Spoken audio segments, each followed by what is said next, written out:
हाथी वही बैठो चीटी में चीटी तो हाथी देखो हाथी वही बैठो चीटी में चीटी तो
की जय हो भोलेनाथ भगवान की जय हो। स्वदृष्टि सृष्टि का निर्माण कर, जैसी आपकी दृष्टि होती है वैसी आपकी सृष्टि। देवराज नाम की ब्राह्मण देवता ने देखा वेश्याओं को और अपना मन को दुखित किया और वेश्यागमन कर दिया। मन में किसी के प्रति पत्नी को कुछ नहीं कहा। अब बताओ ये गलत कर्म है कि नहीं? पतिव्रता का शील व्रत है, पति देवता का शील व्रत है। जैसे आपने अपने पति देवता को धोखा दिया है तो आप पाप कर्म कर रहे हो, और आपने पति ने गलत कर्म किया और पत्नी को नहीं कहा है तो वो शील व्रत, ये गलत कर्म हो रहा। देवराज नाम के ब्राह्मण देवता तपस्या करने वाले, साधना करने वाले, भजन करने वाले, अपना कार्य करने वाले, धर्म की पालना करने वाले पर गए और गणिकाओं के साथ में रमण करते वाले, गणिकाओं गलत कर्म, पाप, चोरी करना, अन्याय करना, डाके डालना, इतना बड़ा पाप उनको प्राप्त हुआ। उस पाप के द्वारा उसकी मृत्यु होती। देवराज की मृत्यु, जैसे शरीर छूटा, यमदूत उठा करके ले गए और यमदूतों ने नरकों का प्रवेश करते हुए यमराज ने कहा ये ब्राह्मण होकर के गलती करने वाला, पाप करने वाला, अरे इनको भजन करना, तपस्या करना, साधना करना थी, पर इन्होंने मर्यादा छोड़ी, अपने जीवन का नियम का कर्म छोड़ दिया और इन्होंने गलत कर्म किया है। चुगली करना, चोरी करना, डाके डालना, अत्याचार करना, मारा। ये देवराज नाम के ब्राह्मण होकर की गलती करी। जाओ इसको विंध्य नाम का पर्वत के ऊपर एक बहुत बड़ा पिशाच बना दो, भूत और पेट पिशाच, विंध्य नाम के पर्वत पर। यमराज जी महाराज ने आज्ञा दी, यमदूत ले गए। उसका पाप इतना था कि विंध्य नाम के पर्वत पर बहुत बड़ा पिशाच बन गया। अब यह चंचला ने मन में देखा कि मेरे पति देवता मर गए, मैं क्या करूं, मैं क्या करूं, मैं क्या करूं। तो आंखों से अश्रुधारा बहती हुई मन में विचार करे, ब्राह्मण देवता होकर मेरे पति देवता ने गलत कर्म किया है, तो गलत कर्म का नतीजा गलत होता है। शिव मंदिर में गई, तपस्या करी, साधना करे। वो देवी घर से बाहर निकल भजन करते हुए, तपस्या करते हुए, साधना करते हुए गांव में, नगर में गांव में रह रही थी, पर उन्होंने कहा क्यों ना मैं मेरे पति देवता को सदगति प्रदान करने के लिए मैं आगे बढ़ूं। तो उसने निकलते निकलते नदी में स्नान किया, गंगा में स्नान किया और वो पहुंच गई काशीपुरी नाम की नगरी में, गंगा में स्नान। बोलो गंगे मात की जय हो, काशी विश्वनाथ भगवान की जय हो। वह चंचुला गई काशी में गंगा में स्नान करती है और गंगा में स्नान करती है। सूर्य केरे निविषारण वन के अंदर और भगवान महादेव केरे कैलाश पर्वत पार्वती के सामने कि वह चंचला ने स्नान किया। वो स्नान करके पहुंची, काशीनाथ भगवान के दर्शन किए और मंदिर में बैठ करके भगवान से कहा, भगवान मेरे पति देवता ने प्राण छोड़ दिए, शरीर छोड़ दिया, मेरे पति देवता ने शरीर छोड़ दिया, प्राण छोड़ दिया। अब वो कहाँ है, कैसी घटना से है, मेरे आराध्य आप हो, मेरी रक्षा करो, मेरी रक्षा करो, मुझे कुछ संकेत बताओ, मुझे संकेत बताओ। तपस्या के साथ भगवान महादेव से प्रार्थना करी। महादेव से प्रार्थना करके जैसे ही शिव मंदिर से निकल रहे थे तो शिवालय के निकट एक बिल पत्र के नीचे काशी नगरी के अंदर एक शिव महापुराण का आख्यान हो, शिव चरित्र, जैसे अभी हो रहा है, शिव की कथा चल रही है। जैसे ही शिवालय से काशी विश्वनाथ भगवान के दर्शन करके वो चंचुला बहन निकल रही थी और शिवालय से निकलते हुए देखा कि शिव महापुराण हो रही है, तो चंचुला बैठ गई कथा सुनने के लिए। हाँ, कथा सुनी, 1 घंटा, आधा घंटा, 2 घंटा, 3 घंटे शिव चरित्र, शिव कथा, क्योंकि शिव प्रेमी थी वो, शिव की कथा से बहुत था मन उनका। चंचुला ने सारी कथा सुनी और सारी कथा सुनी गुरु के मुखार बिंद से और आंखों में अश्रु आ गए। आरती होती है, मंगलाचरण होती है, कथा का विश्राम हुआ। जिस दिन कथा चल रही थी उस दिन विश्राम हुआ। कन्या वहां से नहीं उठी, कथा के पांडाल से, शिव के पांडाल से ध्यान कर रही है, मनन कर रही है, मन में ध्यान कर रही है, मेरा क्या होगा, मेरे पति देवता का क्या होगा, क्यों ना मैं पति देवता की रक्षा कर सकूं। अरे गुरु के मुखार बिंद की वाणी मैंने सुनी है, अरे जो जितना पाप करता है उसका साथ देने वाला भी पापी है, मैं भी तो साथ में थी, मुझे भी दुख भोगना पड़ेगा, मुझे भी पाप करना पड़ेगा, मुझे पाप भोगना पड़ेगा। चंचुला ने मन में ध्यान किया और ध्यान करते करते जैसे गुरुदेव व्यासपीठ से उतरे और गए विश्राम पर, तो चंचुला पीछे पीछे गुरुदेव को वंदन किया, प्रणाम किया। प्रणाम करते हुए गुरुदेव से कहा, हे गुरुदेव मुझ पर रक्षा करो, मुझ पर रक्षा करो। उन्होंने कहा, देवी क्यों रो रही हो? तब उन्होंने कहा कि मेरे पति देवता इतने निर्मल भाव के थे, श्रद्धा, नाम था देवराज नाम की ब्राह्मण देवता, पर उन्होंने एक बार मर्यादा छोड़ी और अपने मन को दूषित कर लिया, तो सारे मन को दूषित किया तो मृत्यु प्राप्त हो गई। अब मुझे शंका लग रही है कि उन्होंने पाप किया है, तो बताओ उन्होंने गलत कर्म किया तो उनको कहां स्थान प्राप्त हुआ होगा? अरे गलत कर्म का नतीजा गलत होता है। बताओ नरक मिला कि स्वर्ग मिला, ये हमें जानना है। देवी ने प्रश्न किया गुरुदेव के चरणों में गिरकर, तो गुरुदेव ने कहा, देवी मैं अवश्य बताऊंगा। ब्राह्मण देवता ने योग दृष्टि से देखा और योग दृष्टि से कहा कि ओ देवी चंचला, तुम तपस्या करने वाली, साधना करने वाली, भजन करने वाली, पर तुम्हारे पति देवता ने गलत कर्म किए हैं। वो एक विंध्य नाम के पर्वत पर एक महापिशाच बनकर के, प्रेत बनकर के बैठे हुए, उनको न तो जलपान मिल रहा है, न भोजन मिल रहा है, न कुछ भी नहीं मिल रहा। देखो प्रेत योनि में जब प्रवेश होता है, सुन लेना, जब जीव प्रेत योनि में प्रवेश होता है तो उसको कुछ भी जलपान नहीं होता, भोजन नहीं मिलता, उसको दुख प्राप्त होता है। वो काम, क्रोध, लोभ, वासना में जकड़ा हुआ है, बंधन से बंधा हुआ, चेन के बंधन में बंधा हुआ। अब बताओ, उसे दिखाई नहीं देता मारा, और बाकी सब बंधन से बंधा हुआ, काम, क्रोध, लोभ, मद, मोह, छठ, कपट। बताओ बिना रस्सी से बंधने वाला व्यक्ति कौन है? काम, क्रोध। काम क्रोध में बंधा हुआ वो तो बंधन से बंधा हुआ है। नहीं, बंधन से मुक्त कौन है? जिसके मन में काम, क्रोध, लोभ, मल, मोह, छठ, कपट नहीं है, वो बंधन से मुक्त है।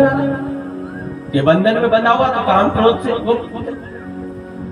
गुरुदेव ने जैसे ही कहा देवी ने आंखों से अश्रुधारा बहने लगी और देवी से कहा, गुरुदेव कृपा करो, कृपा करो, कृपा करो, आप मुझे सत्संग की वाणी सुनाओ और कथा सुनाओ। मैं अपने जीवन के अंदर मैं परम गति को प्राप्त करूंगी, तपस्या करूंगी, साधना करूंगी और भजन करूंगी। तब गुरु से प्रार्थना करी, सत्संग की गंगा बहती है, सत्संग की गंगा बहती है, गुरुदेव तुम्हारे चरणों में, गुरुदेव तुम्हारे चरणों में, सत्संग की गंगा बहती है, सत्संग की गंगा बहती है, गुरुदेव तुम्हारे चरणों में, गुरुदेव तुम्हारे चरणों में, सब तीर्थों का फल मिलता है, वो सब तीर्थों का फल मिलता है, गुरुदेव तुम्हारे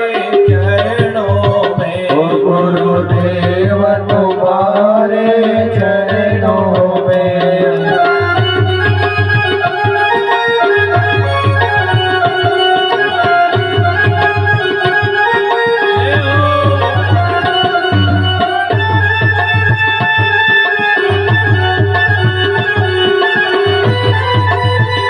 बड़े भाव से जय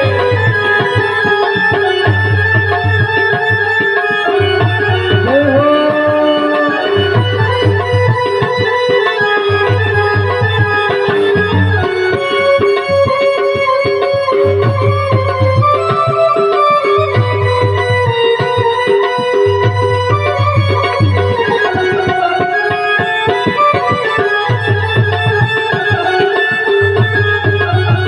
महादेव।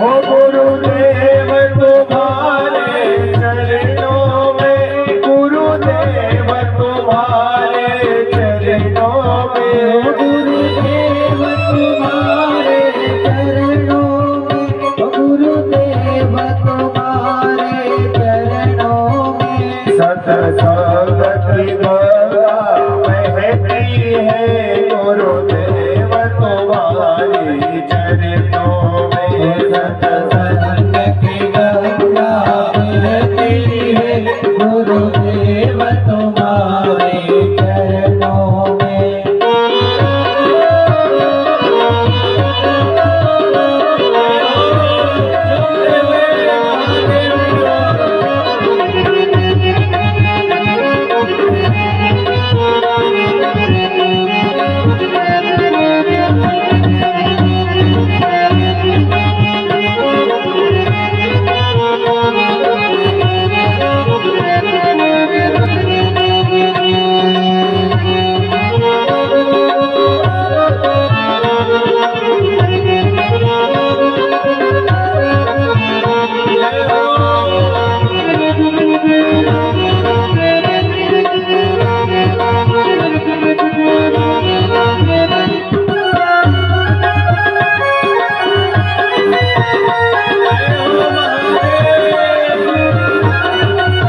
वो सत्संग की महिमा बहती है, गुरुदेव तुम्हारे चरणों में, सत्संग की महिमा बहती है, गुरुदेव तुम्हारे चरणों में, गुरुदेव तुम्हारे चरणों में, गुरुदेव तुम्हारे चरणों में, गुरुदेव तुम्हारे चरणों में, गुरुदेव तुम्हारे चरणों में, वो सत्संग की महिमा बहती है, गुरुदेव तुम्हारे चरणों में,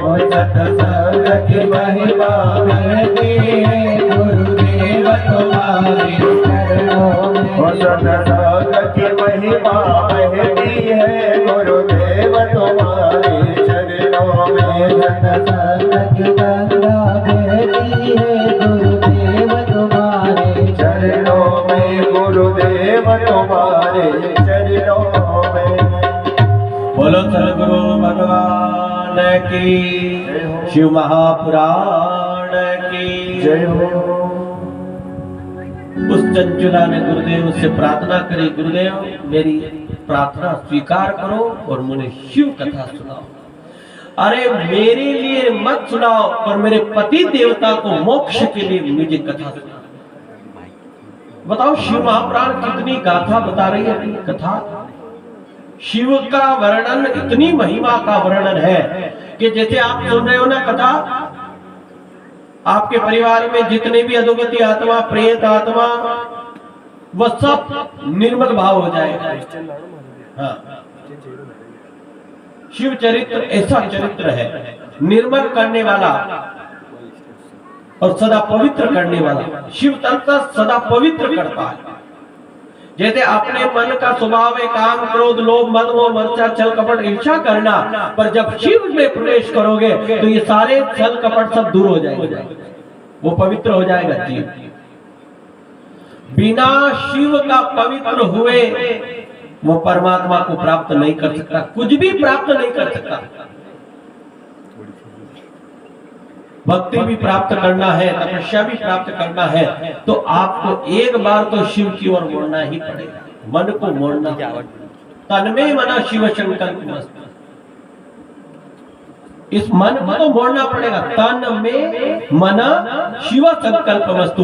अपने मन को मोड़ना पड़ेगा। आज नहीं तो कल, कल नहीं तो परसों, परसों नहीं तो बरसों, बरसों नहीं तो अनंत वर्षों, पर मोड़ना तो पड़ेगा। बोले आज मत कथा सुनो, सुनना तो पड़ेगी। अरे शिव की शरण में जाना पड़ेगा, शिव की कथा को सुनना पड़ेगा। यहाँ भागवत, गुरु पुराण, वेद, गुरु की वाणी कह रही है, अनंत ग्रंथ कह रहे हैं कि बिना कथा सुने, बिना सत्संग सुने उसकी गति नहीं हो सकती, पूर्ण गति नहीं कर सकते। हाँ, बिना सुने एक कर्म हो सकता है, अधोगति हो सकती है।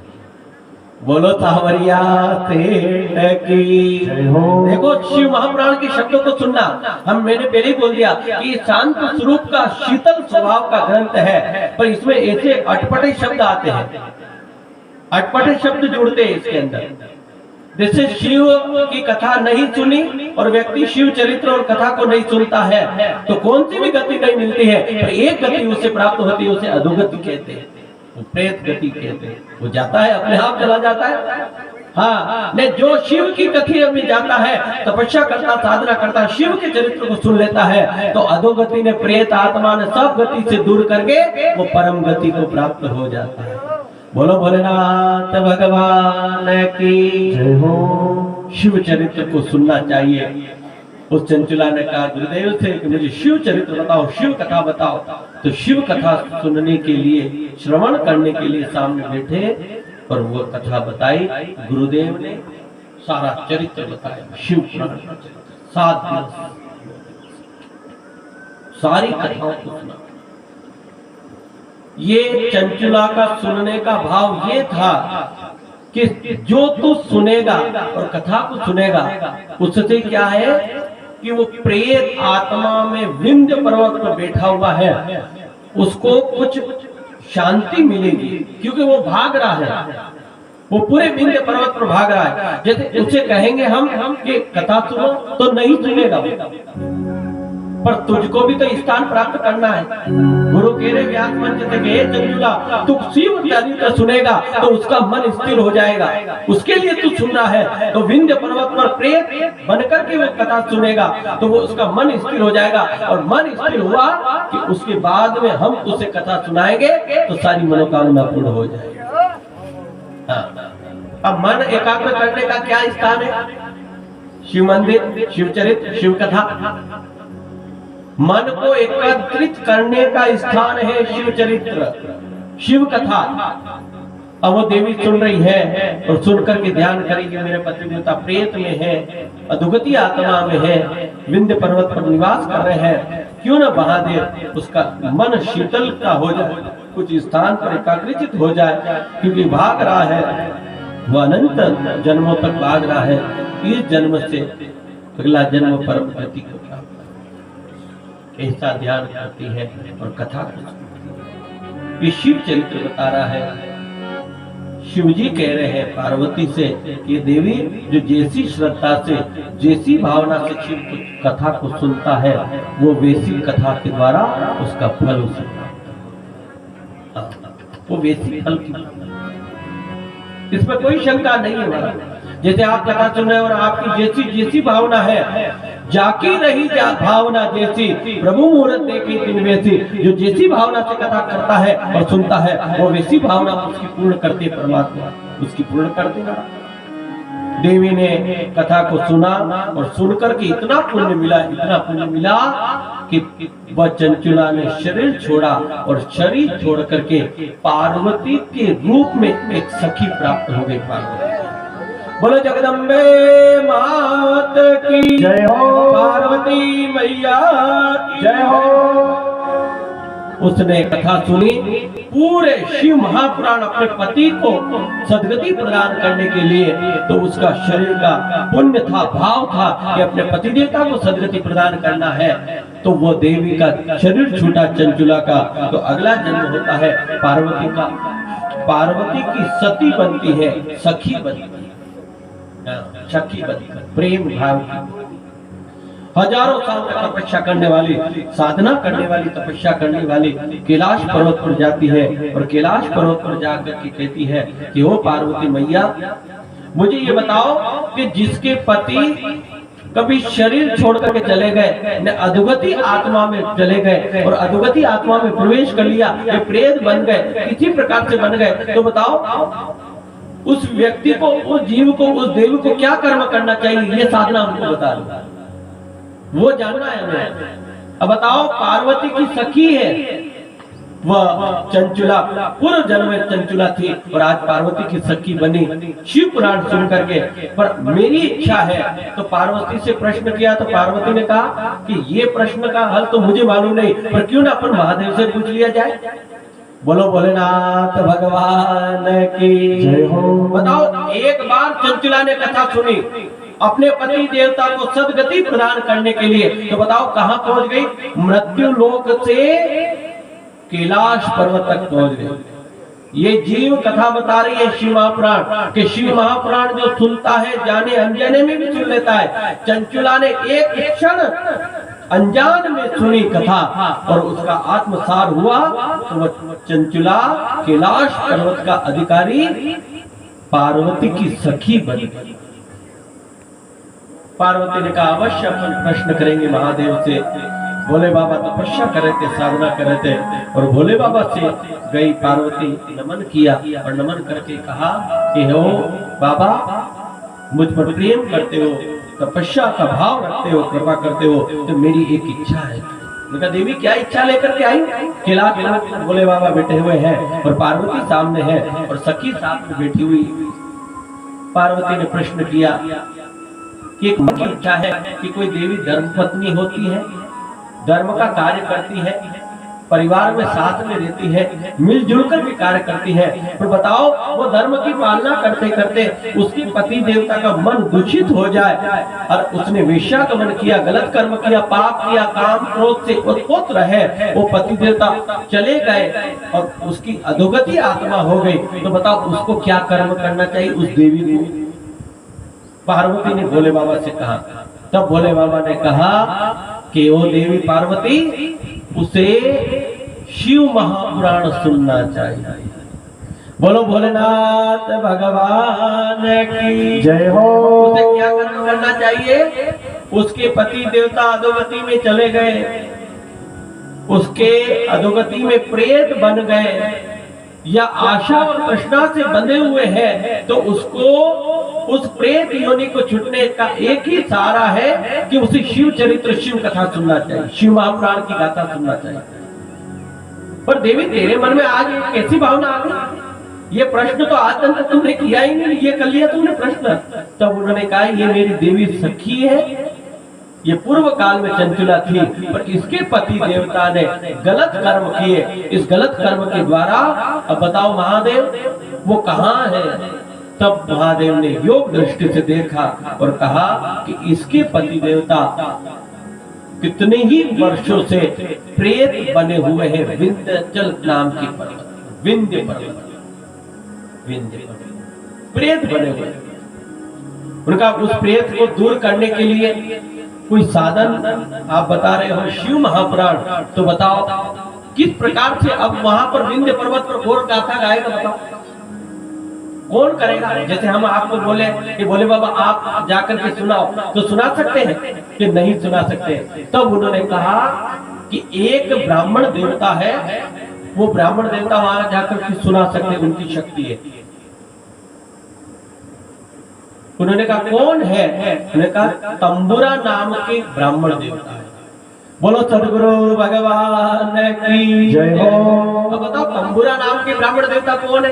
तंबुरा नाम के ब्राह्मण देवता आपने कभी सुना, तंबुरा नाम के ब्राह्मण देवता, भजन करने वाला, तपस्या करने वाला, साधना करने वाला। तब पार्वती ने कहा कि ये कौन ब्राह्मण देवता, मैंने तो पहली बार नाम सुना महाराज महादेव। अरे कैलाश पर्वत तो इतने वर्ष व्यतीत हो गए पर मैंने कभी नहीं सुना, अरे तंबुरा नाम के ब्राह्मण देवता कौन है। उन्होंने कहा देवी अरे ये बाद में आया, ये सबसे पहले इसका नाम है नारद। बोलो सावरिया सेठ की जय हो। तंबुरा है साथ में और भजन करता है और कीर्तन करता है, क्या कहता है श्रीमन नारायण नारायण नारायण, श्रीमन नारायण नारायण नारायण, श्रीमन नारायण नारायण नारायण, श्रीमन नारायण नारायण नारायण,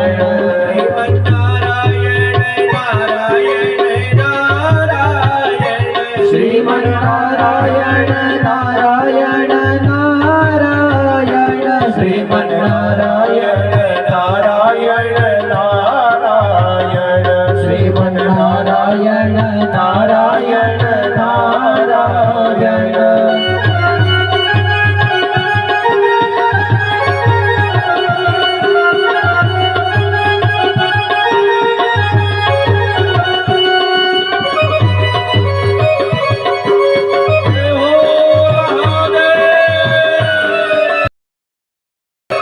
हर हर महादेव।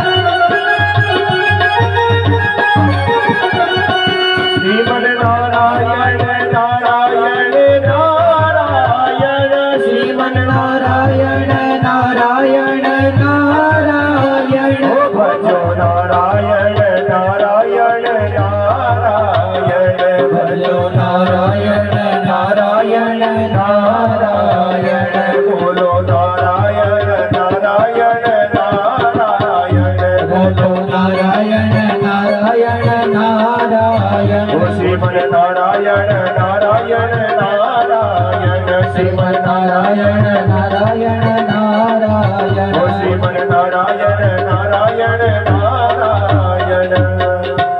बोलो नारायण देव की जय हो। भोलेनाथ भगवान की जय हो।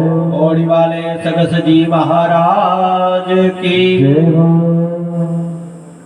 पार्वती से कहा कि मेरा एक भक्त है निराला भक्त। कौन सा?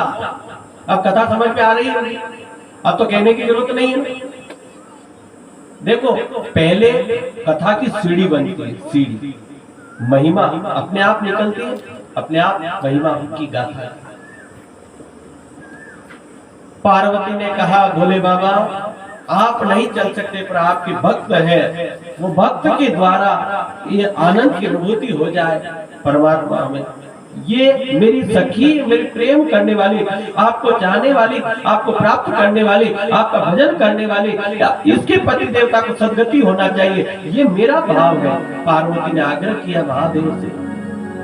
महादेव ने कैलाश पर्वत से कहा कि ओ देवी, कोई भी जीव पाप करता है तो भी मैं उसे अपनाता। क्या कहा कि देवी, पाप करता है तो भी अपनाता हो और पुण्य करता है तो भी अपनाता। बताओ, भोले बाबा के मंदिर में जाओ, ने कैसा भी काम करो, भले बेलपत्र चढ़ाओ, ने तुलसी दल चढ़ाओ, ने दुर्वा चढ़ाओ, ने दतूरा के कांटे चढ़ाओ, ने शमी पत्र चढ़ाओ, बताओ भोले बाबा सब साल पंचामृत में, दूध में, दही ने सब चढ़ाओ, बताओ स्वीकार करेंगे नहीं करे? ने जैसे दूध दही या पंचामृत किसी व्यक्ति के ऊपर चढ़ा दो, देखिए आप क्या करना है, लड़ाई झगड़ा करने का।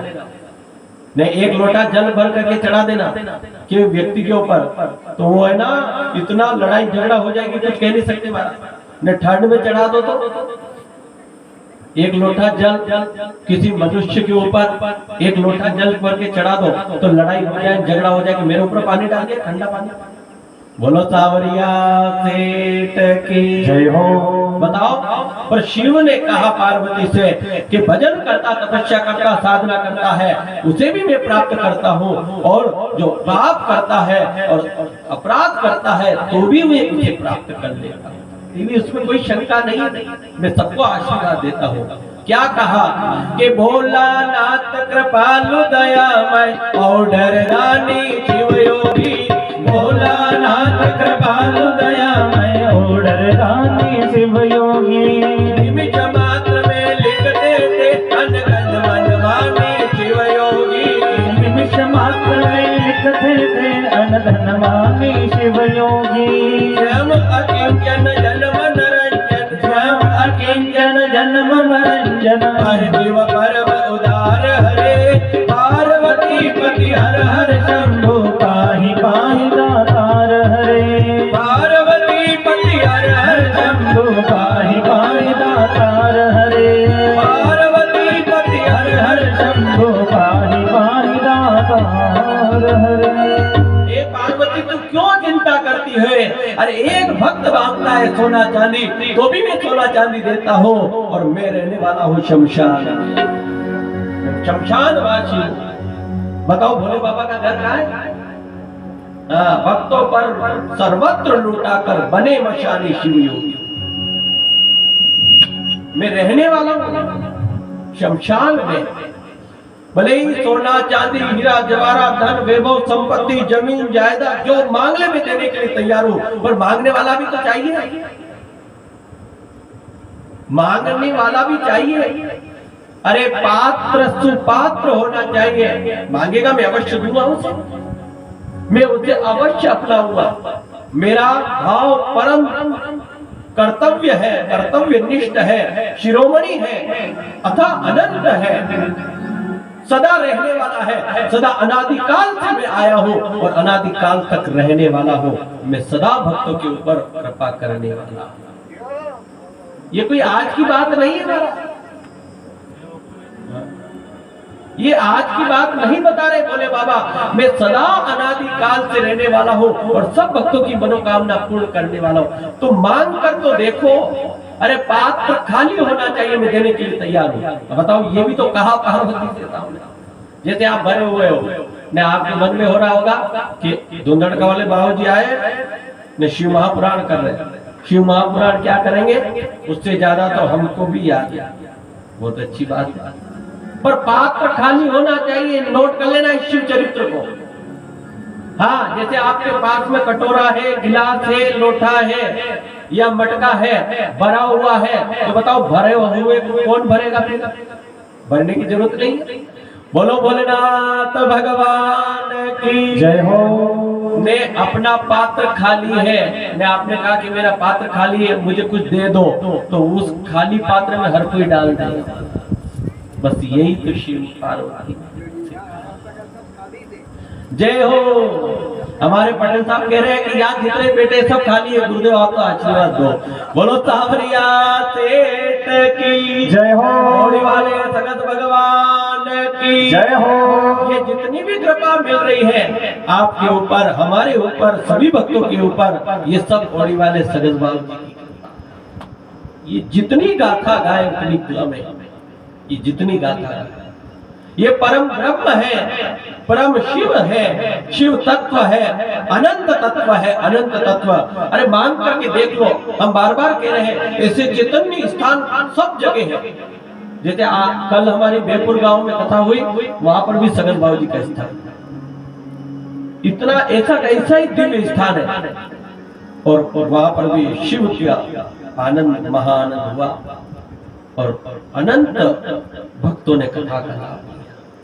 और ये कल या आज प्रारंभ, कथा का भाव कहने का, शिव चरित्र का, कथा का व्यास मंच से है कि अपना पात्र सुरक्षित और अच्छा होना चाहिए। हम देने के लिए तैयार, देवी हम देने के लिए तैयार। बाकी काम क्रोध लोभ से भजे तो भी मैं प्राप्त होने वाला हूँ।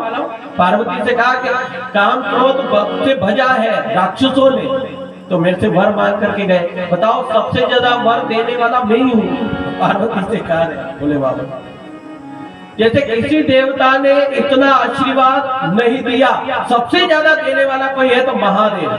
हाँ, राक्षसों ने तपस्या करी तो सब लुटा दिया। मुझे ये चाहिए, मुझे ये चाहिए, मुझे ये चाहिए।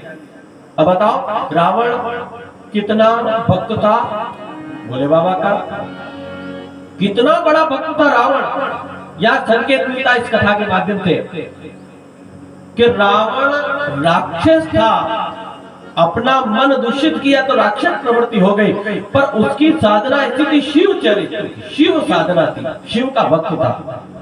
राक्षसों ने सबसे ज्यादा परमात्मा से पद मांगे, शिव से ज्यादा पद मांगे। पद मतलब वरदान मांगे, पर मुझे ये चाहिए, मुझे ये चाहिए। जैसे अमर की नाभि में अमर था, उसका अमृत कुंड था। अब बताओ वो किसने दिया था? भोले बाबा ने दिया था। हाँ, बोलो भोलेनाथ भगवान की जय हो। 10 शीत दिए, 10 शीत मतलब 10 माथा दिया। अब माथा काट करके चढ़ा दिया भोले बाबा को। बताओ अब क्या कर सकते हैं? जैसे आपने अभी उंगली भी काट करके चढ़ाई, माथा काट करके चढ़ाया, हाथ काट कर नहीं चढ़ाया अभी तक अपनों ने। बताओ, माथा काट करके चढ़ाया, एक बार चढ़ाया तो भोले बाबा ने देखा कि तो इतना बड़ा भक्त है, तो फिर माथे पर माथा आ गया, फिर काट करके चढ़ाया, ऐसे करके 10 बार चढ़ाया तो नाम हो गया दशानन। 10 बार माथा काट के चढ़ाया। उनका ऐसा कोई भक्त नहीं हुआ। मांग लो, क्या मांगना था? मैं कभी नहीं मरूं। उन्होंने कहा जाओ तुम्हारे नाभि में अमृत अमरता होता। बताओ कितनी बड़ी शक्ति है। पर वो शिवालय में जाता था और भजन करता था, तपस्या करता था। ये संकेत लिखा है तुलसी बाबा ने कि मंदिर मंदिर प्रतिकर शोभा, मंदिर मंदिर प्रतिकर, मंदिर मंदिर प्रतिकर शोभा, मंदिर मंदिर प्रतिकर शोभा, मंदिर मंदिर प्रतिकर शोभा। देखे जाका अगणित जोधा, देखे जाका अगणित जोधा, देखे जाका अगणित जोधा, देखे जाका अगणित जोधा। बताओ ये संकेत क्या है? तुलसी बाबा ने लिखा है सुंदरकांड के अंदर छुपाई कि मंदिर मंदिर प्रतिकर शोभा, देखे जाका अगणित जोधा। अब बताओ राक्षस प्रवृत्ति करने वाला, मारने वाला, काटने वाला, तलवार की ढाल चलाने वाला, सभी को दुख पहुंचाने वाला। अब बताओ फिर भी लंका में कह रहे हैं कि मंदिर मंदिर प्रतिकर शोभा। अब बताओ मंदिर शब्द का प्रयोग क्यों किया? मंदिर शब्द का प्रयोग इसलिए किया तुलसी बाबा ने कि लंकाधिपति रावण ने कहा लंका के निवासियों से कि तुमको लंका में रहना है तो शिव का पूजन करना पड़ेगा। घर में शिव मूर्ति होना चाहिए, शिवलिंग होना चाहिए। हाँ, नहीं तो मार दूंगा मैं सब। अब समझ में आई बात को? अब बताओ, घर घर में शिव का पूजन करने वाला होता है, शिव की शिवलिंग का स्थापन करने वाला होता है, शिव का पूजन करने वाला होता है। अब बताओ, उसको घर कह सकते हैं? या तुलसी बाबा लिखते सुंदरकांड के अंदर घर घर प्रतिकर शोभा, ये शब्द नहीं लिखा, मंदिर मंदिर प्रतिकर शोभा। क्यों? कि लंका के निवासियों का, रावण का राज था। रावण ने कहा मंदिर है वो घर नहीं जहां शिव का पूजन होता है, शिव के निवासी का पूजन होता है, शिव पूजन करने वाला होता है, इसलिए उसको घर नहीं कह सकते, उसे मंदिर कहना। योद्धा खड़े हैं, लड़ाई हो रहा, झगड़ा हो रहा है, फिर भी शिव मंदिर में, घर घर में मंदिर था, और ऐसा मंदिर का शिवालय पूजन करने वाला था। ओ पार्वती, तू चिंता कर रही है? अरे मैंने राक्षसों को वरदान दे दिया, मैंने कई भक्तों को वरदान दे दिया जो मांगा, और तू कह रहा है अरे ये तो भक्त है, परम भक्त, ये जो तू कह रही सखी बनती है, यही सखी तो चंचुला है, तपस्या करने वाली, साधना करने वाली, मेरी परम भक्त है। अरे मैंने इसका स्वरूप देखा है। भोले बाबा कह रहे पार्वती से कि ये मंदिर में जाती थी, शिव मंदिर में जाती है, और घंटा 2 घंटा 4 घंटे ये पूरी पूरी रात भजन करती थी और आनंद लेती थी। ये ऐसा मेरी परम भक्ति है। बताओ, परम भक्त भगवान का शिव पूजन करता है और तपस्या करता है, तो वो तो मेरा प्रिय माने। देखो, इसने भजन किया, कीर्तन किया, तो ये मेरे पास आ गया। जाओ, यही नारद तंबुरा नाम के गुरु बनेंगे, और तंबुरा नाम के गुरु बन करके जाओ, मैं ऐसी शक्ति प्रदान कर रहा हूं, पंचाक्षर मंत्र बोलोगे, तुम्हारे पति देवता कितने भी भागते होंगे, काम क्रोध लोभ वासना प्रेत योनि में, वो एक स्थिरता को प्राप्त हो जाएगी, एक स्थिर बन जाएंगे। अब बताओ, पंचाक्षर मंत्र ओम नमः शिवाय अपने को स्थिरता दिलाने वाला, अटल स्थान दिलाने वाला, रोकने वाला, अपने मन की गति को रोकने वाला। पार्वती साथ में है, चंचुला बहन सखी साथ में है, अपने पति देवता को प्रेत भूत योनि से दूर करने के लिए पहुंचे विंध्य पर्वत पर, विंध्याचल पर्वत पर, और विंध्याचल पर्वत पर व्यास मंच बनाया, और व्यास मंच बनता है, और तपस्या और साधना के साथ में तंबुरा नाम के गुरुदेव नारद स्वरूप तंबुरा बैठते हैं, हाथ में सारे गम पदनिसा स्वर है, और बहुत दिव्य भक्ति का दिव्य भक्ति का तपस्या करते हुए, साधना करते हुए पार्वती ने कहा गुरुदेव, यहाँ इस विंध्य पर्वत पर भागने वाला, इसका पति पाप करने वाला या भोग रहा है, हजारों लाखों वर्ष व्यतीत हो गए, उनको बुलाओ। तो एक जल लिया और गुरुदेव ने मंत्र पढ़ा, और मंत्र पढ़ करके विंध्याचल पर्वत के ऊपर चारों तरफ छिड़क दिया, चारों तरफ पूर्व पश्चिम उत्तर दक्षिण चारों तरफ अभिमंत्रित किया, पंचाक्षर मंत्र का जाप किया, तो ऐसी मंत्र की शक्ति हुई, ऐसी मंत्र की शक्ति हुई कि जहां कथा का व्यास मंत्र शिवालय और शिव जी का स्थान था, शिव महापुराण का, सामने आकर के वो स्थिर हो जाता है। बोलो भोलेनाथ भगवान की जय हो, शिव महापुराण की जय हो। गुरुदेव ने अभिमंत्रित किया और कथा प्रारंभ करी। शिव महापुराण की गाथा सबसे बड़ी गाथा है, अमृत नृत्य, 7 संहिता है, 7 संहिता। शिव महापुराण की गाथा 7 संहिताओं के साथ में आ रही है। जैसे भागवत कथा सुनोगे तो 12 स्कंद है, उसमें स्कंद 12 स्कंद, 335 अध्याय सुन लेना। कितनी? भागवत के अंदर 335 अध्याय, 12 स्कंद और 18,000 श्लोक है। अब यहाँ शिव महापुराण में 7 संहिता है। 7 संहिता में से सबसे बड़ी संहिता रुद्र संहिता ने अभी जो चल रहा है, ये शिव महापुराण का महात्म्य खंड, महात्म्य, ये 5 अध्याय के माध्यम से सारी कथा आई है आपके सामने। इसमें विंध्येश्वर संहिता है। विंध्येश्वर संहिता भगवान का मुखमंडल है। विंध्येश्वर संहिता सुन लेना, समझ लेना, ये पूरी मूर्ति है। जैसे भागवत की मूर्ति कृष्ण का रूप है, तो शिव का मूर्ति शिवालय है, समझ लेना। ये कैलाश पर्वत स्वरूप में शिव की जटा में जैसी गंगा रहती है, वैसा परमात्मा का तेज है। मतलब विंध्येश्वर संहिता त्रिपुंड से लगा हुआ है। विंध्येश्वर संहिता गले में रुद्र की माला है। विंध्येश्वर संहिता का आख्यान शिव का परमात्मा का इतना दिव्यमान चेहरा है, मुंडन परमात्मा का स्वरूप है, मुखमंडल का स्वरूप। विंध्येश्वर संहिता, रुद्र संहिता 5 संहिता इसके अंदर आता है। सृष्टि खंड, सृष्टि खंड के साथ में सती खंड, सती खंड के साथ में पार्वती खंड, पार्वती खंड के साथ में उमा खंड, कुमार खंड और युद्ध खंड, ये संहिता है सब। उसके बाद में शतरुद्र संहिता का खंड आता है, उसके बाद में कोटि संहिता का खंड आता है, रुद्र संहिता का खंड आता है और वायव्य संहिता का खंड आता है। ये ऐसे 7 खंड संहिता है। इसमें 425 अध्याय है। बोलो भागवत महापुराण की जय हो, शिव महापुराण की जय हो, श्याम सदाशिव भगवान की जय हो। कितने हैं अध्याय? 425 अध्याय बोले बाबा की इस चरित्र में, और 24,000 श्लोक, 24,000। इतना अमृतमय तत्व है जो जाने अनजाने में सुन लेता है तो परमात्मा की शिव के निकट पहुंच जाए। सुनना चाहिए। मनुष्य को एक बार जन्म लिया है तो शिव चरित्र को सुनना चाहिए, शिव गाथा को सुनना चाहिए, उसे कभी व्यर्थ नहीं जाना चाहिए। अरे अपने कर्मों से मुंह मोड़ लेना, अपने घर के कर्मों से मुंह मोड़ लेना, पर शिव की कथा से कभी मोड़ मत मोड़ना, नहीं तो पाप लगेगा। सुन लेना, समझ लेना, ये कथा बोल।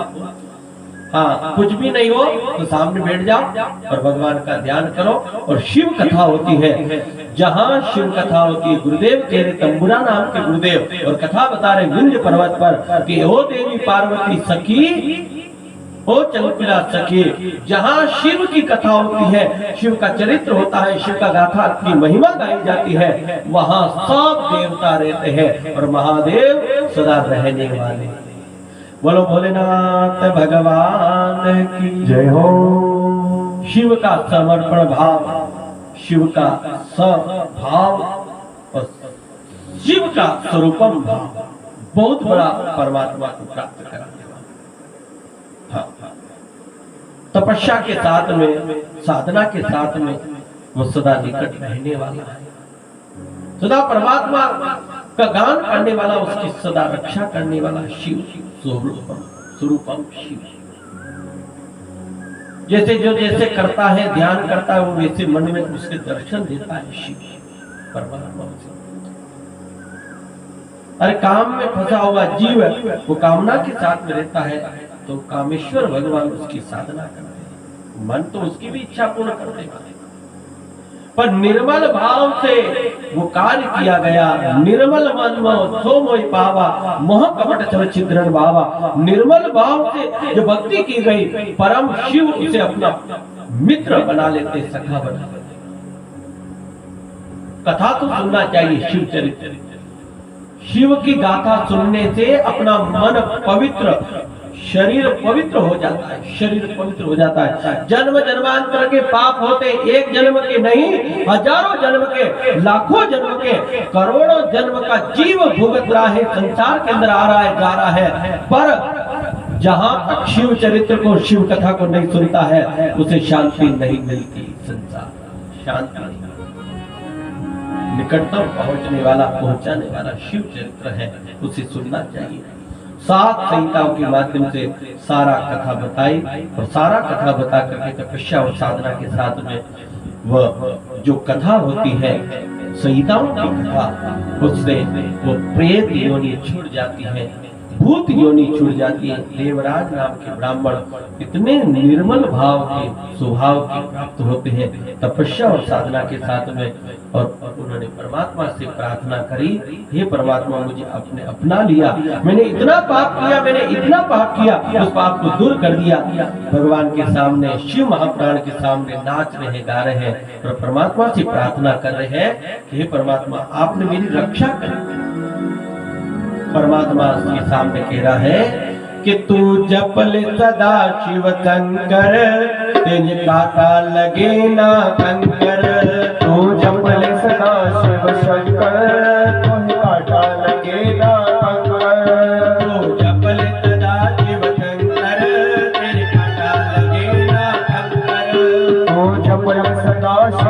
शंकर तुझ कांटा लगे ना कंकर।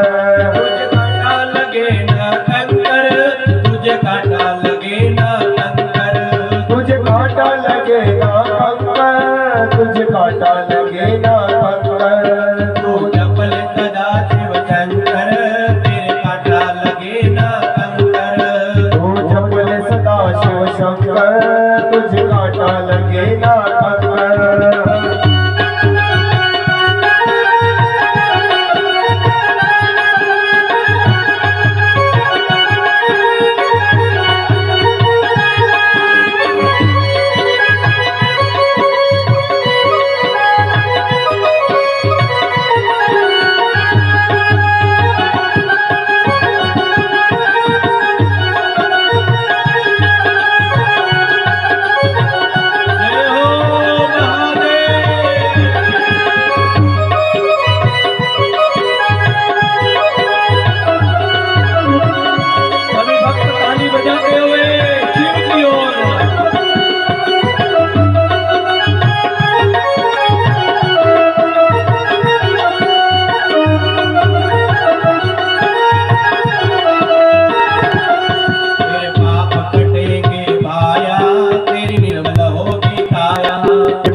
सुनना अपने जीवन के अंदर क्या कह रहे हैं बोले बाबा। तेरे पाप कटेंगे भाया, तेरी निर्मल होगी काया। तेरे पाप कटेंगे भाया, तेरी निर्मल होगी काया। तेरी निर्मल होगी काया, तो जप ले सदा शिव शंकर। तेरी निर्मल होगी काया, तू जप ले सदा शिव शंकर। तू जप ले सदा शिव शंकर, तेरे कांटा लगे ना कंकर। तू जप ले सदा शिव शंकर तुझ कांटा लगे ना कंकर। जय हो महादेव।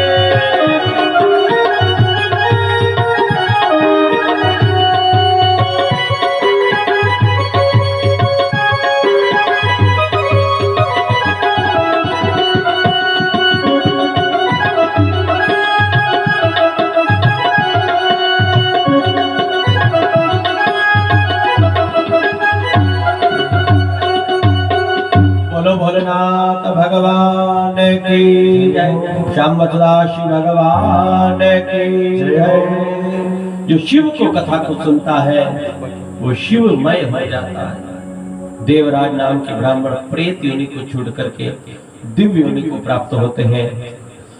वह चंचला सखी पार्वती के चरणों में गिरी, गुरुदेव के चरणों में गिरी और कहा गुरुदेव आपने सारी कथा बताई, हम कृतकृत्य हो गए। तब तंबुरा नाम के गुरुदेव ने कहा कि तुम्हारे पति देवता को सदगति मिली है तो तुम्हारे तपस्या और शिव की साधना से तुम्हें प्राप्त। किस साधना से? शिव की साधना। सबसे बड़ा साधना शिव स्वरूप। जैसे तुम्हारी पत्नी साधना नहीं करती, भजन नहीं करती, तपस्या नहीं करती, तो पार्वती की सखी नहीं बनती, सखी पार्वती की नहीं बनती तो शिव का स्वरूप नहीं प्राप्त होता, और शिव का स्वरूप प्राप्त नहीं हुआ तो तंबुरा नाम के गुरुदेव शिव आज्ञा नहीं देते। तो बताओ हजारों लाखों वर्ष तक एक देवराज नाम के ब्राह्मण देवता अधोगति प्रेत योनि से छुटकारा प्राप्त नहीं होता। इसलिए साधना कभी व्यर्थ नहीं जाती, भजन कभी व्यर्थ नहीं जाता। सुन लेना, अरे मंदिर में गाया गया शिव मंदिर में ओम नमः शिवाय एक बार, वह कभी जीवन में व्यर्थ नहीं जाता, कभी व्यर्थ नहीं जाता। व्यक्ति को सबसे ज्यादा, मनुष्य को, मानव को सबसे ज्यादा भजन करना चाहिए, तपस्या करना चाहिए, साधना करना चाहिए, और जितना हो उतना परमात्मा के निकट रहना चाहिए। परमात्मा के निकट जितना निकट रहता है वो संसार दूर रहता है, और संसार के निकट रहता है परमात्मा उतना दूर रहता है, उतना दूर। गुरुदेव तंबुरा नाम के गुरुदेव को वंदन किया, सखी के साथ में, पार्वती के साथ में उन्हें कैलाश धाम प्राप्त होता है। कैलाश पर्वत पर जाते देवराज नाम की ब्राह्मण को भोले बाबा आशीर्वाद देते हैं और कहा तुम्हारी धर्म पत्नी ने ऐसी तपस्या करी, साधना करी, तुम्हें दिव्य धाम प्राप्त हुआ, जाओ तुम्हें शिवलोक प्राप्त होगा और शिव का धाम तुम्हारे शिव की तपस्या से प्राप्त हुआ। बोलो भोलेनाथ भगवान की जय हो, शिव भगवान की जय हो, शिव महापुराण की जय हो।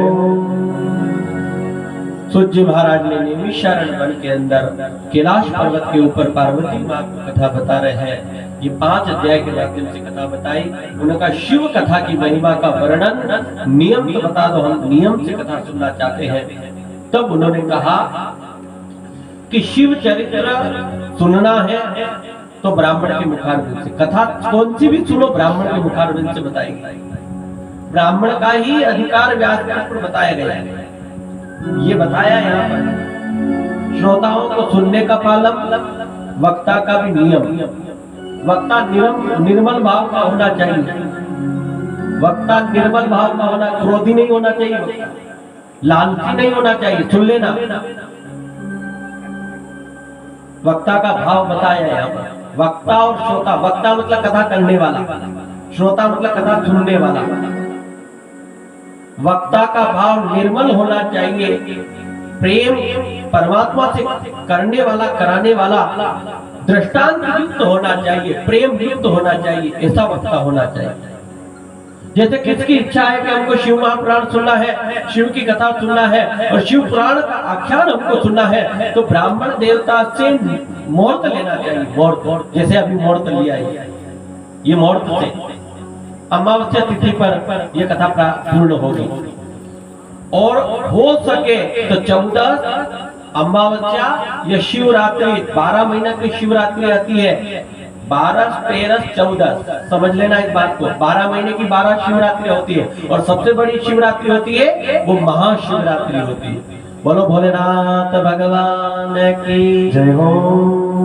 ये नियम है, तो इसमें गाथा गाई जानी चाहिए। अब बताओ ये आज की तिथि कौन सी है? अष्टमी उपरांत नवमी हो गई है ना, समझ लेना आप। और अमावस्या पर कथा पूर्ण होगी। इसमें इस महीने की शिवरात्रि भी आ रही है, प्रदोष भी आ रहा है, प्रदोष भी होना चाहिए। जब शिव महापुराण हो तो प्रदोष भी होना चाहिए, उसके बीच में आना चाहिए योग। द्वादशी तिथि का आता है प्रदोष या त्रयोदशी तिथि का आता है प्रदोष, ये होना चाहिए। प्रदोष भी शिव है, शिव स्वरूप। शिवरात्रि का पर्व होना चाहिए। 14 और अमावस्या कथा पूर्ण समापन हो तो बहुत बड़ा पुण्य प्रदान करती है। अब बताओ ये कथा 8 तारीख को अमावस्या है, 8 तारीख तो ये कथा समापन होगा। बताओ कितना अच्छा योग है। ने वैशाख महीने में कथा सबसे बड़ी प्रभाव रहता है। जैसे श्रावण महीने में शिव पूजन और अभिषेक और कथा सुनने का पुण्य मिलता है, वही पुण्य वैशाख महीने में प्राप्त होता है। बोलो भोलेनाथ भगवान की। हाँ, भोले बाबा को स्वीकार करने का समय, भोले बाबा की कथा सुनने का समय, ये नियम बताया। शिव महापुराण की महिमा बताई कि अंधारी होना चाहिए, कृष्ण पक्ष होना चाहिए, त्रयोदशी तिथि, चतुर्दशी तिथि, प्रदोष और शिवरात्रि, महीने की शिवरात्रि अमावस्या तिथि होना चाहिए समापन पर। वैशाख महीना हो, अगन महीना हो, श्रावण महीना हो या कार्तिक महीना हो, ये 6 महीने बताए गए शिव महापुराण। बाकी 12 महीना कथा सुनो, करो, कोई बात नहीं, पुण्य मिलेगा, पर ये विशेष फल देने वाला। श्रोता निर्मल भाव का, श्रद्धा और करुणा के भाव का, दान देने वाला, दान लेने वाला भाव रहना चाहिए। निर्मल भाव, करुणा का भाव रहना चाहिए, प्रेम भाव का रहना चाहिए। श्रोता का भाव कृपणता छोड़ करके कथाओं को आनंद लेना चाहिए। जैसे जहाँ पर नियम आए वहां पर दान देने का भाव। जैसे इसमें चौथे रोज शिव चरित्र का, इसमें 2 विवाह होंगे भोले बाबा, सुन लेना। एक सती से भोले बाबा का विवाह हुआ, एक पार्वती से भोले बाबा का। इसमें शिव महापुराण में 2 विवाह लिखे हुए, पर विशेष करके विवाह होगा शिव और पार्वती का विवाह, जो अपने इस कथा के इस उपलक्ष्य में बारात आएगी देव देवेश्वर महादेव प्रांगण से, बाबरेचा फंटा से बाबरेचा फंडा बाबलाजी मनसापुर बालाजी का प्रांगण रहेगा और वहां से शोभा करके बैलगाड़ी और बैंड बाजा के साथ में अति आनंद के साथ में बारात आएगी। देखो ये हमारा नहीं, ये तो सब भक्तों का प्रेम है, क्योंकि वहां पर भी देव स्थान अपने पिताजी के द्वारा जागृत हो रहा है। और ये जितनी भूमि में कथा ये जा रही है, ये सारा प्रेम आज हमारे पिताजी के द्वारा बरसाया है। बस यही तो आनंद आ रहा है, इसलिए लालायित आनंद है। यहाँ पर इतना आनंद आता है कुछ कह नहीं सकते महाराज। तो उस अवसर पर कन्या का विवाह हो, उसमें कंजूसता नहीं, आनंद के साथ में दान करे।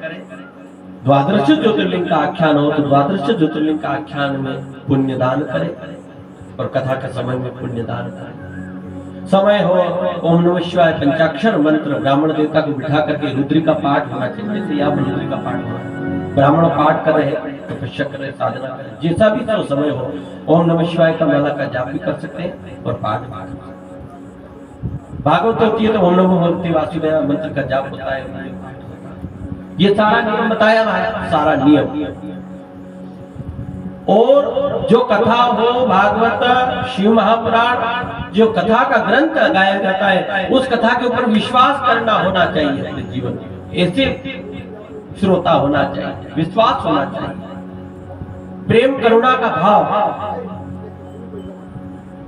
जैसे अपन आ रहे हैं घर से तो ये नियम बताया है कि श्रोता कथा सुनने के लिए आ रहे हैं तो खाली नहीं आए, कुछ भी लेकर के आए। पुष्प है, बिलपत्र है, शमी पत्र है, आंकड़े के पुष्प है, जो शिव को प्रिय है वो लेकर के आए। अन्न है, दान की मुट्ठी है, दक्षिणा है, जो भी हम नहीं कह रहे कि ये लाना, पर खाली नहीं लाना। कथा सुनने के लिए आ रहे हैं तो खाली नहीं आते हैं, और कथा सुन करके जाते हैं तो यहाँ से कभी खाली नहीं, कुछ शब्दों को लेकर के जाए।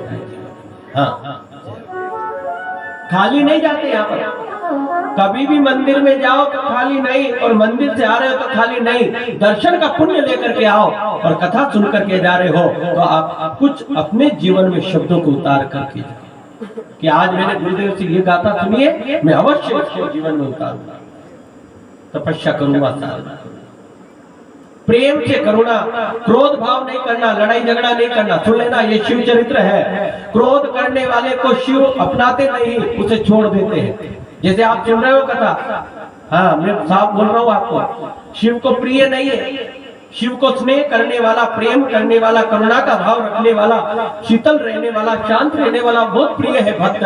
और क्रोध करने वाला, लड़ाई करने वाला, झगड़ा करने वाला परमात्मा उसे अपनाते नहीं, उसे छोड़ देते। जो मांगता हो तो देता है, पर परमात्मा छोड़ देता है। और क्रोध नहीं करना, लड़ाई झगड़ा नहीं करना, प्रेम भाव से रहना। आनंद के साथ जहाँ भजन आए वहां पर आनंद से भजन गाना, कीर्तन करना। जहाँ करुणा का भाव आए वहां करुणा के भाव से कथा को सुनना। प्रेम भक्ति मय ग्रंथ का ये शांत ग्रंथ है, ग्रंथ शांत। भागवत भक्ति ग्रंथ है, ये शांत ग्रंथ है, शांत शीतल ग्रंथ है। तपस्या करना, साधना करना। आते हुए ओम नमः शिवाय मंत्र का जाप करें, जाते हुए ओम नमः शिवाय मंत्र का जाप करें। व्यासपीठ को वंदन करना, व्यासपीठ में विराजित गुरुदेव है, गुरुदेव के चरणों में वंदन करना, गुरु से आशीर्वाद लेना। 7 दिवस कथा सुनकर के जो समय हो, 7वें दिवस जव तिल ग्रंथ से हवन करना। देवताओं के द्वारा, रुद्री के द्वारा हवन किया जाता है। ओम नमः शिवाय पंचाक्षर मंत्र के द्वारा हवन किया जाता है। ये सारा नियम और सेवा सत्कार करना, अस्त्र वस्त्र अन्नदान जैसा भी हो, इष्ट मित्र सत्संग प्रेमी, कथा प्रेमी, सत्संग प्रेमी वाले सभी भक्तों को बुला करके कथा के समय समापन और महाप्रसाद का वितरण करना। ऐसा सोचना मन के अंदर कि अपने शिवालय में, इस कथा के शिवालय में सभी भक्त आए हैं और आनंद ले रहे हैं। महाप्रसाद का वितरण हो रहा है। जो भोले बाबा का शिव महापुराण की गाथा को सुनता है, कराता है, समापन करता है और महाप्रसाद का वितरण करता है, भोले बाबा प्रसन्न हो जाते हैं। बोलो भोलेनाथ भगवान की जय हो। भोले बाबा का निकटतम पहुंच जाता है। सरल भाव के साथ में तपस्या के भाव से रहना। यह सारी कथाओं का वर्णन किया 5-6 अध्याय के माध्यम से शिव महापुराण की शिव महिमा का वर्णन। आओ अपन आज यहीं पर विश्राम करते हैं। 4:10 होने जा रहे हैं। कथा आज यहाँ विराम होने जा रही है। कल का समय रहेगा विंध्येश्वर संहिता का आख्यान प्रारंभ होगा। विंध्येश्वर संहिता में शिवजी ने किस प्रकार से अपनाया ये कथा आपके सामने रखेंगे। बहुत बड़ा अच्छा निर्मल भाव का स्वभाव वाला, आत्मज्ञान और गुणों से देने वाला ऐसा ग्रंथ है विंध्येश्वर संहिता। जैसे आपने शिव महापुराण सुनी होगी, मैं बता रहा हूँ आपको। शिव महापुराण शिव से जुड़ी हुई बातें हैं। शिव ने कैसे अपनाया शिव, या टोटके शब्द का प्रयोग नहीं है। आप सुन लेना, मैं आपके सामने बोल रहा हूँ कि ऐसा करोगे वैसा करोगे, वैसा करने से शिव हो जाएगा, ये हो जाएगा, ये नहीं है। टोटका का शिव ग्रंथ नहीं है। ये दिव्य अपने शरीर को निर्मल करने का ग्रंथ है। ये निर्मल बनाने वाला ग्रंथ है, पाप को दूर करने वाला ग्रंथ है। ये टोटके की प्रक्रिया नहीं है। आप शिव महापुराण शिव का गाथा का ग्रंथ है, परमात्मा से मिलाने वाला ग्रंथ है। यहाँ तो आज तो ऐसा चल रहा है समय कि शिव चरित्र में ऐसा लिखा होगा, ऐसा करो तो ऐसा काम हो जाए, ऐसा करो तो ऐसा काम हो जाए, और वहां पर लिखो ऐसा शब्द और शिव जी को चढ़ा दो जाकर के और बच्चा पास हो जाए। बताओ, बच्चा ने तो परीक्षा देने गए और एक भी समय याद नहीं किया, बताओ पास कैसे होगा हमारा।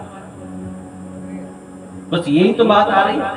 टोटके का विषय नहीं है, यह परम शिव को जानने का विषय, शिव महापुराण जानने का विषय।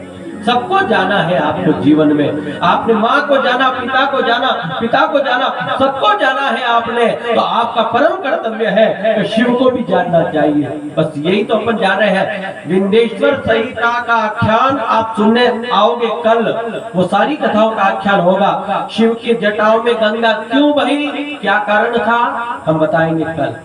आज अब तो समय व्यतीत हो गया। शिव ने त्रिपुंड लगाई, त्रिपुंड लगाने का कारण क्या था हम बताएंगे आपको। शिव के ऊपर बिलपत्र चढ़ाया गया, तो बिलपत्र किस नियम से चढ़ाया जाता है, सारी कथा बताएंगे। शिव को क्यों प्रिय है रुद्राक्ष, और रुद्राक्ष किस कारण के द्वारा, किस शिव के तत्व अंग से गिरा और अंग से शिव का रुद्र उत्पन्न हुआ, ये सारी कथा आपके सामने रखेंगे। सारी कथा हमने पहले बोल दिया आपका कि शिव मुखमंडल का स्वरूप है, शिव माथे का स्वरूप है, गले में कंठ है। परमात्मा नीलकंठेश्वर हुए, तो क्या कारण हुआ शिव ने, किस कारण से नीलकंठेश्वर हुए। शिव ने भभूति लगाई, तो भभूति का क्या कारण हुआ। ये अनंत कथा है, अनंत विंध्येश्वर संहिता। विंध्येश्वर मतलब पूरे परमात्मा के शरीर की स्वरूप संहिता की आख्यान। मैं अपनी वाणी को विराम दूं। आज की कथा यहीं पर, जो माध्यम आपने सुना है, शिव की गाथा सुनी है, आप अपने जीवन में अपनाएं और शिव चरित्र को अपनाकर शिव का धाम प्राप्त हो, शिव की कथाओं का अपने जीवन को लाभ प्राप्त हो। मैं अपनी वाणी को विराम दूं। आइएगा 2 मिनट परमात्मा का नाम लेते हैं, परमात्मा का ध्यान करते हैं, उसके बाद आरती की तैयारी हो रही है। हमारे पंडित जी आरती कर रहे हैं। भारत करार में सभी श्रोता भक्तगण, मैं एक और निवेदन कर रहा हूँ कि ये आपका अपना है, ये आपका अपना जन, इतना तेज, इतना दिव्य स्थान कहीं पर नहीं है। सुन लेना, हम कह रहे हैं हमारे गांव में भी नहीं है ये स्थान है, सब जगह है, पर ये प्राचीन स्थान है, ऐसा स्थान है, दिव्य स्थान है। केवल आने से, केवल ध्यान करने से, मस्तक झुकाने से सब कार्य होता है। बताओ, ऐसा दिव्य स्थान है। यह त्रिवेणी होने वाली है, त्रिवेणी तो है पर फिर भी होने वाली है। जैसे एक ही भगत ने, हमने बोला कि यहाँ पर टाइलें लगाना है, हमको अच्छी लग रही। ये मैं मेरे मन की बात बोल रहा हूँ।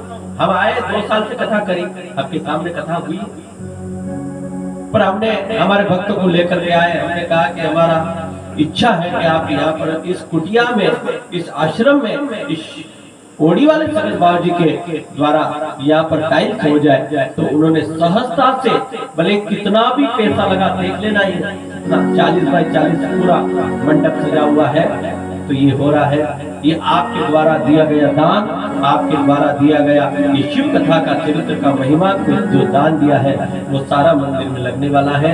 शिव महापुराण का आख्यान जो कथा होने वाली है, शिव मंदिर का निर्माण करेगी। दान के द्वारा, आपके भाव के द्वारा और आपके प्रेम और भक्ति के द्वारा जो दिया गया दान, उसी से शिव मंदिर का निर्माण होगा। मैं अपनी वाणी को विराम दो। आइएगा 2 मिनट परमात्मा का नाम लेते हैं। बोलिए सगजौरी महाराज की। हो महादेव शिव की है दोनों संतान, हो महादेव शिव की है दोनों संतान, एक बलि भैरव और तुझे हनुमान, एक बलि भैरव और तुझे हनुमान। महादेव शिव की है दोनों संतान, महादेव शिव की है दोनों संतान, एक बलि भैरव और तुझे हनुमान, एक बलि भैरव और तुझे हनुमान।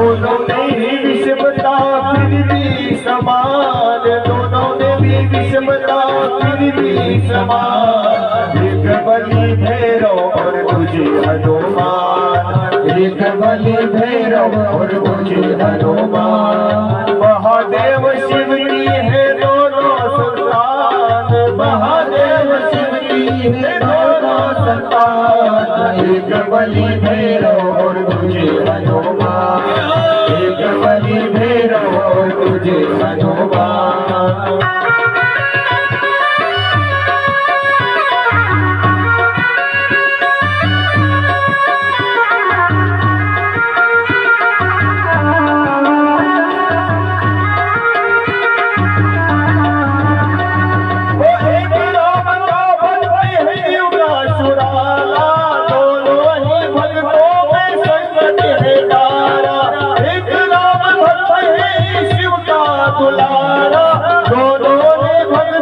बलि भैरव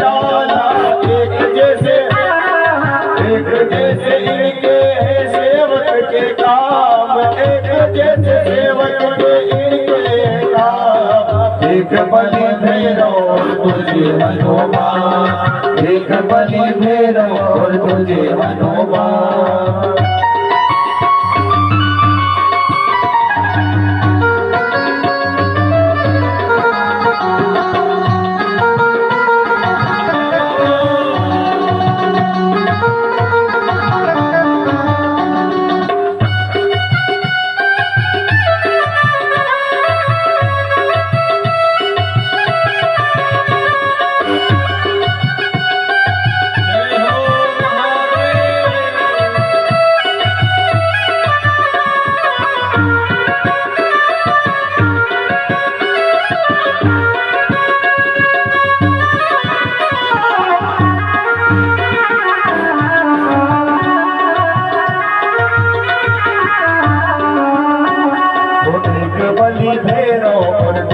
हनुमान, एक बलि भैरव और तुझे हनुमान। आइएगा, बहुत अच्छा सुनील भैया, साधुवाद। आइएगा, पंचाक्षर मंत्र का जाप करते हुए अपनी वाणी को विराम दे, बड़े प्रेम से परमात्मा का ध्यान करें। नमः शिवाय, ओम नमः शिवाय,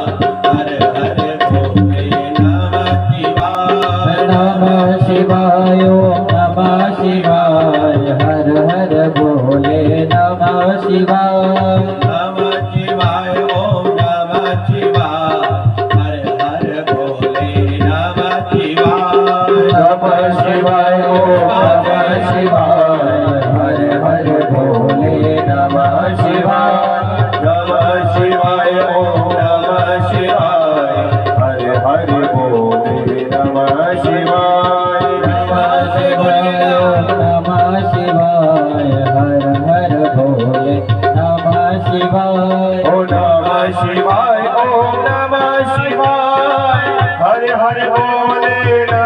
शिवाय नमः शिवाय नमः शिवाय हर हर बोले नमः शिवाय नमः शिवाय ओम नमः शिवाय हरि बोले नमः शिवाय नमः शिवाय ओम नमः शिवाय हर हर बोले नमः शिवाय नमः शिवाय हर हर बोले नमः शिवाय नमः शिवाय ओम नमः शिवाय हरि हरि बोले नमः शिवाय नमः शिवाय ओम नमः शिवाय हर हर बोले नमः शिवाय राम राम राम राम राम राम राम राम राम राम राम राम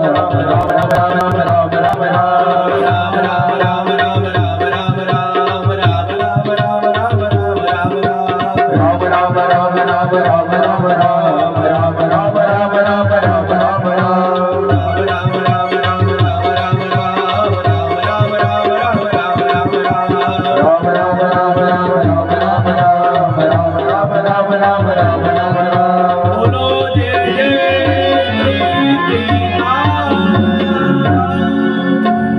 बोलो सगत बाबू जी महाराज की जय हो।